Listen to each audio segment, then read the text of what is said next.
Hello and welcome to this video. I'm Marcus Hayes, and as you can tell by the title of this video, today I'm going to reveal everything that's wrong with Maude, my MOREDOOR Mk2 Escort. There's quite a few problems with this car that keep coming up again and again, and that means that some of the other problems never get dealt with and as a result never get mentioned on the channel. I've written a list so that I won't forget anything, and I'm going to start off with the main problem that's stopping me going to legal drift days, and that is oil leaks from the engine. Ever since I've put this Zetec in this car, it has just failed to keep the engine oil inside the engine. There is literally no trace of an oil leak above where the sump meets the block of the engine. I have had problems in the past with the rocker cover leaking, but that's now sorted, and there's still loads of oil coming out of the engine and covering the bottom of the sump. Now, some people say that if you're using a steel sump on a Zetec, it causes the block to flex a bit too much. So I'm actually going to be trying a modified original Ford cast alloy sump. And I've been speaking to a company called G19 Engineering about that, and I'll be getting that sorted out early next year. So hopefully that will be the end of my sump leak issues. While we're on the subject of oil leaks, I also have an oil leak coming from my Diff. Now, those of you who've been watching my videos will remember that when I put the fresh LSD in this car, the gasket broke that goes between the diff and the axle casing, and I did try and use a load of sealer, and I think I may have done it up a little bit too tight, and oil is now coming out from that joint. But I also need to replace the rear wheel bearings on this car soon, so once I do that job, I can replace the diff gasket at the same time, so that should be the end of that. One oil leak that does seem to be sorted now is the leak that I was having from the Type 9 gearbox. Ever since I fitted the rebuilt gearbox from HPE Motorsport, that has been sweet, and I hope I'm not jinxing it by mentioning that. So that's at least one oil leak that I don't have to worry about anymore. The next thing on my list is the flywheel and the clutch. Now, this car is running a light flywheel, which is not as precision made as I would have hoped. I've actually had to space the crank sensor away slightly with a washer, otherwise it rubs on the back of the flywheel. And I've also had to adjust how the starter motor is mounted to the bell housing by boring out the holes and twisting it slightly, just to get the pinion closer to the ring gear, because it makes such a racket when it's engaging. It still makes a really loud noise now, but it's a lot better than it was. The last starter motor I had fitted to this lasted about 6 months, so I'm guessing that this starter motor is going to die soon as well. So yeah, it's not ideal. I'm actually going to be changing for a Turbo Sport light flywheel, which is the same one that I've got fitted to the Mark 1, and I've got no problems with that one. It's a little bit lighter than this one as well. I need to figure out another brand of clutch to use, because the AP Racing ones don't seem to last, even though they are rated for more torque than this engine's producing. But I've heard that Turbo Sport can also supply a clutch to suit, so eventually I'll be getting a light flywheel and a clutch from Turbo Sport. Now, recently the clutch was making quite a loud rattle unless you lightly kept your foot on the clutch pedal, and that went away once I'd changed the clutch last time. The only thing I didn't change inside the bell housing was the clutch fork. Now, the rattling has started again, so I'm guessing that maybe the clutch fork is slightly worn and it's allowing a little bit too much side to side movement maybe, which is causing the rattle and may actually be the reason why the clutches are failing. I don't know. So when I change the flywheel and the clutch next time, I'm going to change everything inside the bell housing. The release bearing, the spigot bearing, the flywheel, both parts of the clutch and the clutch fork. And hopefully that will be the end of those issues. The only other thing I've got on my list that is related to the engine is the exhaust manifolding system. Now, this car's running an Ashley manifolding system. The manifold hits the floor. I've donked the floor in quite badly just to give it a little bit of clearance, which isn't ideal, but luckily this is a rat look car, and it's starting to go a little bit rusty because it's a mild steel one, and the center section where it meets the manifold, part of it actually broke away, like where the clamp goes. Luckily I was able to just cut another slit in it and reuse it, because the joint had enough depth to it so that it doesn't leak. So that will do as a temporary measure, but I think in the future I'm going to have to think about getting a better exhaust system for this car. Now, on the Mark 1 I've got a Piper stainless manifold and system, but they're like 800 quid, which they're worth every penny in my opinion, but I can't see me being able to afford one of those systems for this car anytime soon. Unless Piper Exhausts want to get in touch and sponsor me. Right, next up I want to talk about the suspension and steering, and I just want to show you something on my steering column that isn't quite right. Right, so at the bottom of the steering column here where it meets the bulkhead, on the Mark II there's just a little tab that basically bolts to the bulkhead, and that's actually broken off. On the Mark I, they use a bush that is held in sort of like this holder thing, I don't know what it's called, and I'm thinking I might actually get hold of a Mark I one and then drill a couple of holes in the bulkhead and use that to secure the steering column, because I'm thinking that this may be causing a little bit of movement. In fact, I can move it with my hand, and I've noticed that I've got a bit of a steering wheel wobble at certain speeds, which may be being caused by that. Now, the car does desperately need an alignment, and it's running banded steels, and it's probably got worn out track rod ends, so there are loads of other reasons why I might be getting a steering wheel wobble, but I think the fact that the steering column isn't actually attached to the bulkhead properly isn't helping things either. Now, there may also be a little bit of play in the steering rack, because I know that when you take these cars drifting, it does put strain on things like that, but things like that I'll find out when I get the car MOT'd. And I'm thinking that I might actually switch back to the standard type steering rack mounts with poly bushes rather than the solid alloy type that I've got fitted now, because that can also send a little bit of vibration through the steering wheel. Now, another thing I want to mention to do with the suspension and steering are these Camber adjustable top mounts.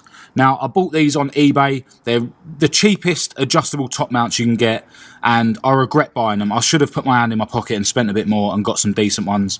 Now, not only can you not actually adjust the camber without jacking the car up first, which is really irritating, but the spherical bearing doesn't rotate properly. And what I actually have to do to be able to run these is have this nut looser than it should be. Now, it's loose enough that it allows the shock absorber to rotate rather than having the spherical bearing rotate, but it's not too loose that there's any play in this spacer, which brings me on to the other reason why these top mounts are rubbish, because I actually had to have these spacers made up by Carlo, the precision engineer, for me to be able to even use these top mounts, even though they were listed as top mounts to fit a Mark II Escort. So if you're thinking about getting adjustable top mounts for your Escort and you're looking at these ones, just don't even bother. Spend a bit more money and get some decent ones. Now, in the future, I might actually get some adjustable track control arms to adjust the camber instead, and then I can just get some solid non-adjustable top mounts instead of using the camber adjustable ones. Or I could get some adjustable top mounts that give me adjustment on the caster and then use the adjustable TCAs to sort the camber out. I don't know yet, but I definitely need to get rid of those cheap Chinese top mounts. Another thing that's not on my list that I've just remembered is this radiator. Now, this radiator comes from a South African Mark II Escort 1600 Sport, and this engine actually runs a little bit too cool, hence this bit of cardboard here in front of the rad. And I think that might be because I'm using a South African rad. Now, they're definitely different than the UK rads because they mount differently, so I'm guessing that maybe they're a little bit more efficient to put up with the hotter climate in South Africa. So hopefully switching this rad out will then make the engine not run too cool. And I know that a lot of people use a really cheap radiator that is to fit a 1 litre Polo, so at least there is a cheap alternative out there. And I think the Polo rad has this outlet down here on this side, which means I won't have to have that coolant hose running along there. I'll just have to have it coming out of the water pump and going to there, so that'll also be a lot neater. Also, on the subject of coolant, I did have a coolant leak coming down here from the head gasket. It was very slight, and I was able to cure it with some K-Seal, which is a bodge, but I've decided that this engine isn't staying in this bay for too much longer, and I'll go into more detail about that in a future video. Right, now I'm going to talk about a problem that is very common in the old school Ford world, and that is rust. Now, before I put this car on the road, I did a lot of welding. I did it myself. I'm not a professional welder. I actually only learned how to weld just before I tackled this car. It had inner and outer seals both sides, inner and outer wheel arch this side. The other side only had a couple of small holes, so I patched it up. A previous owner had already welded in the spare wheel well, which was done very well, and that was the only bit of welding that was done by previous owners that I actually left alone. The welding that was done by the actual guy that I bought this car off was all rubbish, so I had to cut it all out. It had floor pan sections as well. I done that. They were just little patches. I didn't even need to buy floor pan repair panels. I just made some panels up. I welded in a tank well bit here, similar to what one of the previous owners done the other side, and it needed the inner bit as well. That wasn't too much of a big deal. Inner and outer seal this side as well. And I think that's about it, apart from I think I had a couple of patches I needed to do in the rear panel, but that wasn't major. Now this wing was absolutely obliterated, it was proper dented in. I banged it out and basically filled it full of filler, and now that it's painted matte black, you can hardly tell. But one thing that I didn't tackle, which I always knew I was going to have to, is the rust here, and it's going similarly the other side. Now, it's not completely rotten yet. I mean, if I poke that hard enough with a screwdriver, it probably would turn into a hole. I reckon I could probably just about get it through its next MOT, but in the near future, I really do need to deal with these bits of rust. Now, I could probably just patch it up, but what I'm thinking of doing is taking the wings off, replacing the wing rail. It might not need the whole wing rail, both sides, but I'll buy the repair panels and see how we go. And then with the wing off, it means that I'll be able to put the strengthening piece that goes behind here, which is what the RS2000s had, and then I'll put the other strengthening piece that goes here that the RS2000s had. So it is a bit of a big job, but it will mean that the car should last many years. If there's anyone out there who wants to take the job on for me, if you own a welding business and you know your way around a Mk2 Escort, definitely get in touch via Facebook and let me know. I live just outside North London, just within the M25, and I'm regularly around just outside West London, just inside the M25 area. So if you're anywhere near there, give me a shout. I'll bring the car down and we can talk about prices and stuff. And obviously I'll be wanting to document progress of the job on the channel, so it's a good bit of advertising for you.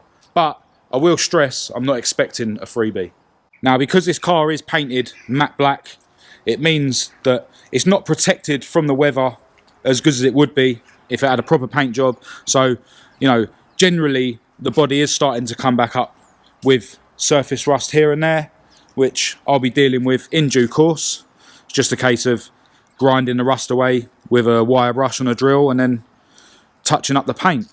Although I was thinking the other day that maybe it's time to change the colour of this car. It will be a matte colour again.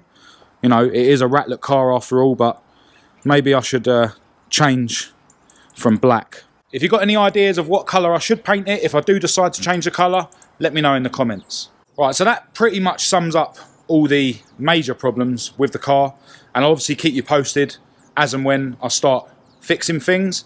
But there is a couple of things that I'll probably never get round to dealing with, but I thought I might as well mention them today as well. The interior of this car is pretty shabby.